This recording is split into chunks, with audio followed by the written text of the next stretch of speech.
So we have a number of major projects going on here. First is the deer path, which I think you might have seen some of, but here's the entry to the deer path that we just put in. And it comes up this wash, there's a stream there, and then it goes up this hill, and you can see there in the middle is where there used to be a lot of fennel, but we took that out.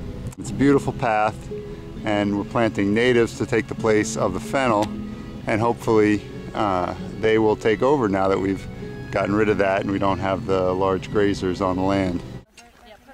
Amanda is putting in a native sunflower. Actually, I'm just bordering the... Amanda is bordering the hole where the native sunflower will soon be going, taking the place of the invasive fennel. So there are two major invasives on the beach, and the first is this. I can't remember exactly what it's called, but we call it pineapple plant, I think. And you can actually eat the little yellow flowers. They're pretty tasty. They taste a little bit like pineapple. It's not really choking too much out, and so for now we're leaving this alone. What we're not leaving alone is this plant here. This is sea rocket. It's these little flowers, and right now they're looking very pretty. It's an invasive, though. It does outcompete a lot of the natives. It's a very, very common plant around here, and the Conservancy apparently has just in the past year decided to push for its removal. So we've been getting rid of sea rocket on the beach, and you can see there's this little outpost here left of sea rocket, but that's actually a very sparse one. This used to be just packed with the stuff. This is one of the plants that we're removing sea rocket to make room for. This is a native. As you can see, very pretty flowers in the springtime.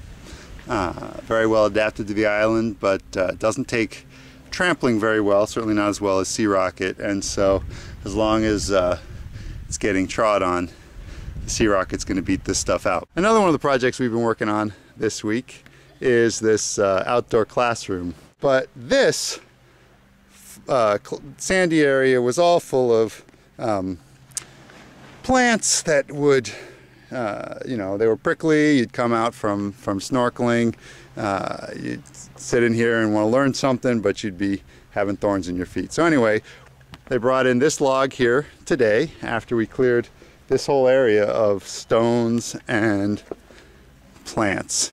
Another project that we've been working on this week is various tasks in the garden. They try to do permaculture, which involves trees, involves trying to come up with various annual or perennials, and compost and all kinds of other things. This is Jacob. I'm afraid he might be in silhouette, but he's our one of our wonderful counselors here. He knows everything. This is a filiary plant, and this is one of California's earliest invasive weeds brought by the Europeans. It's kind of a neat plant. It's got a beautiful pink or purple flower, and it's got these really cool seed structures.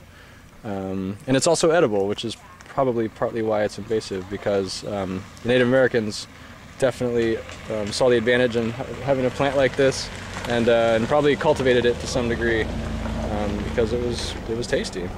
Another food resource. So here we are, a filiary, and now it covers, well, just about everything.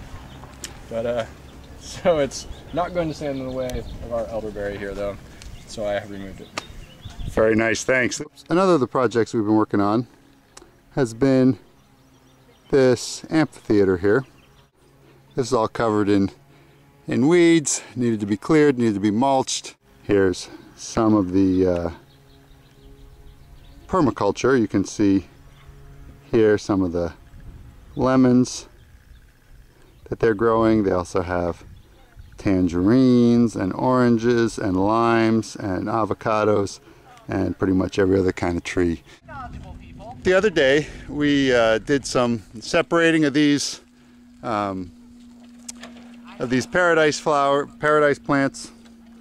I'm sorry, bird of paradise flowers. We did some weeding around here, generally cleaned up this area, and one of the groups was usually on sort of grounds cleaning, and so things look pretty neat right now. That's thanks a lot in large part to the grounds crew.